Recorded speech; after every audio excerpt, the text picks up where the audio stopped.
তাহলে যে সহজ ভাষায় যুদ্ধ করতে ডাকলেন, যেই সহজ ভাষায় যুদ্ধ করে মানুষ রক্ত দিয়ে দেশ স্বাধীন করলো, তার অধিকারের সনদ বানালেন এমন ভাষায় যেটা সে বোঝে না। এটা তো রিপাবলিকান ক্যারেক্টার হইতে পারে না একটা রাষ্ট্রে। সংবিধান নিয়ে সংস্কার, সংবিধান এবং বিচার বিভাগের সংস্কার নিয়ে ইতিমধ্যে আমরা অনেকবার কথা বলেছি এবং কথা বলে বিপদেও পড়েছি। কিন্তু তারপরে হচ্ছে যে রাষ্ট্র পুনর্গঠনের জন্য এই আলোচনা বিপদ আপদ মোকাবেলা করে বারবার করতে হবে আর কি। সংবিধান নিয়ে আমার ভাবনা হচ্ছে যে আমি বাংলাদেশের বর্তমানের সংবিধান অথবা ৭২-এর সংবিধানকে আমি ব্যক্তিগতভাবে ব্যাডলি ড্রাফটেড কনস্টিটিউশন মনে করি আর কি। And to some extent I do not consider it at all a constitution. কারণ হচ্ছে এইটা অনেকগুলো বিষয় আছে। প্রথমত হচ্ছে আমাদের স্বাধীনতার যে ঘোষণাপত্র পাঠ করা হয়েছিল ৭১-এর ১৭ এপ্রিলে, সেখানে আমরা কেমন বাংলাদেশ চাই সেই গণপ্রজাতান্ত্রিক বাংলাদেশের একটা আকাঙ্ক্ষার কথা এখানে বলা ছিল। এবং সেখানে আমাদের ডিভোর্স সেটেলমেন্টের কথা বলা ছিল যে কেন আমরা পাকিস্তানের রাষ্ট্রসত্তা থেকে বেরিয়ে এসে একটা নতুন রাষ্ট্র গঠন করতে চাই। সেখানে বলা ছিল যে ডিভোর্সের কারণগুলো কি কি পাকিস্তান রাষ্ট্রের সাথে। সেখানে বলা ছিল যে আগামী গণপ্রজাতন্ত্রটা যেটা রক্তের উপর দিয়ে তৈরি হবে, সেই গণপ্রজাতন্ত্র কিসের ভিত্তিতে পরিচালিত হবে। সেখানে পরিষ্কার করে বলা ছিল সাম্য, মানবিক মর্যাদা এবং সামাজিক সুবিচারের উপর ভিত্তি করে একটা free independent peoples republic of Bangladesh প্রস্তাব করা হচ্ছে এবং শাসিত হবে অ্যাকর্ডিংলি।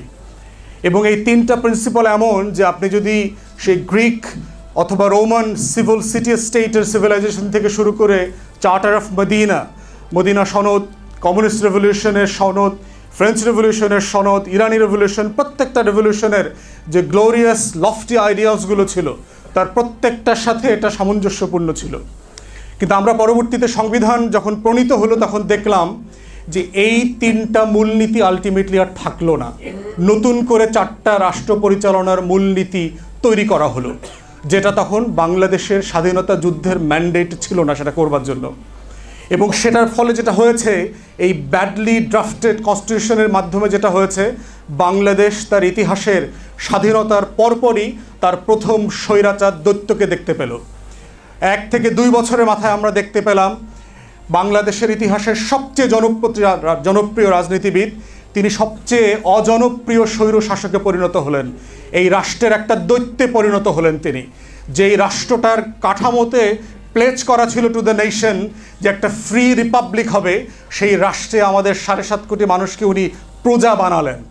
এক দলীয় শাসন কায়েম করলেন বাকশাল দিয়ে, 4th সংবিধান কায়েম করলেন, সকল দল নিষিদ্ধ করে দিলেন, আর্টিকেল 117 ইনকর্পোরেট করে একটা জাতীয় দল করলেন, প্রত্যেক প্রজাতন্ত্রের কর্মচারীকে সেই দলের সদস্য হওয়ার জন্য বাধ্য করলেন।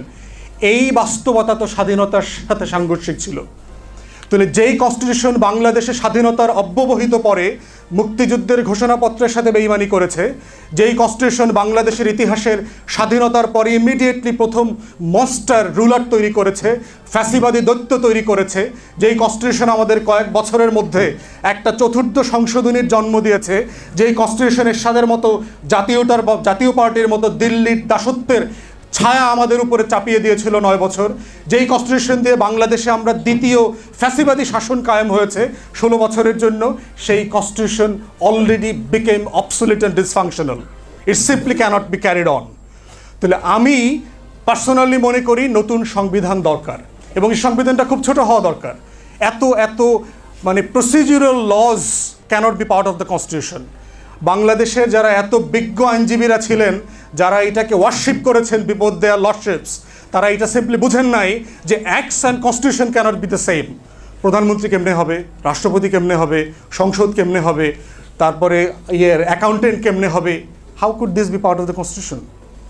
সংবিধান আর আইনের ভিতরে পার্থক্যটা কোথায়? সংবিধান হচ্ছে ইয়ার্ডস্টিক আইনের, যে আমার একটা আইন রিপাবলিকের ক্যারেক্টার, রিপাবলিকের প্লেজ কমপ্লাই করছে কিনা সেইটা বোঝার মূল মন্ত্র হচ্ছে সংবিধান।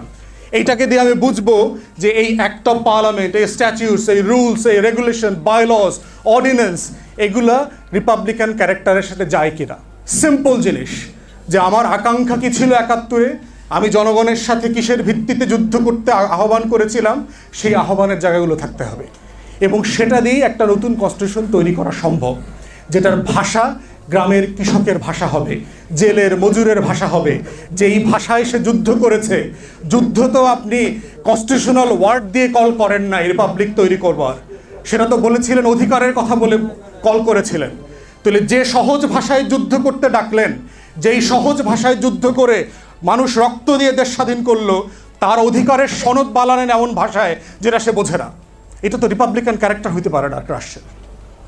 এটা ড্রাফটস ওয়াজ ব্যাডলি ডান, এবং কেউ কেউ বলেছেন যে এটা drafts was by someone else of different country, এটা হ্যান্ড ওভার করে দিয়েছে just to be passed and follow through.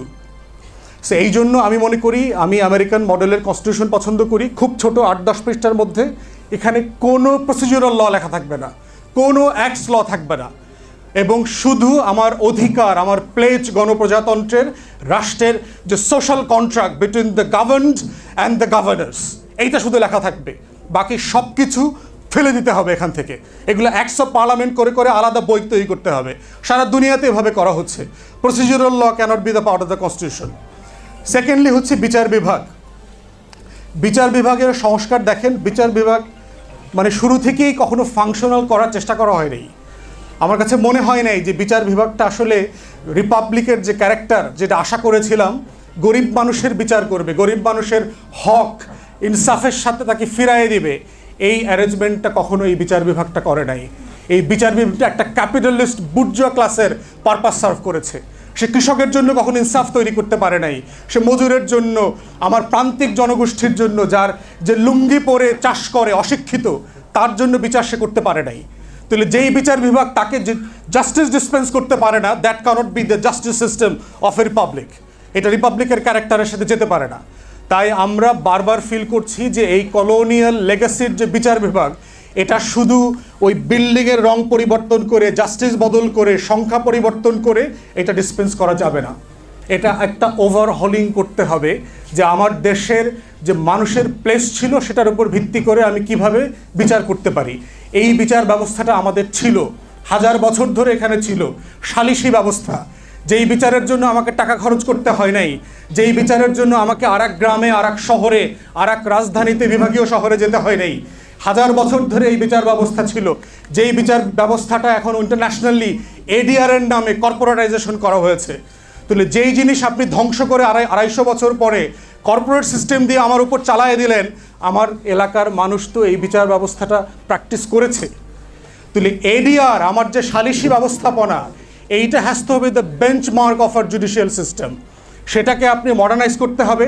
কিভাবে এটাকে দোরগোড়ায় পৌঁছায় দিতে পারা যায়, যেখানে বিচার প্রার্থীর জন্য দৌড়াইতে হবে না, রাষ্ট্র বিচার প্রার্থীর কাছে দৌড়ায় যাবে যে আমি আপনার জন্য কি বিচার করতে পারি। সেই ওভারহলিংয়ের উপর ভিত্তি করে একটা রিপাবলিকান ক্যারেক্টারের কনস্টিটিউশন এবং জুডিশিয়ারি করা দরকার।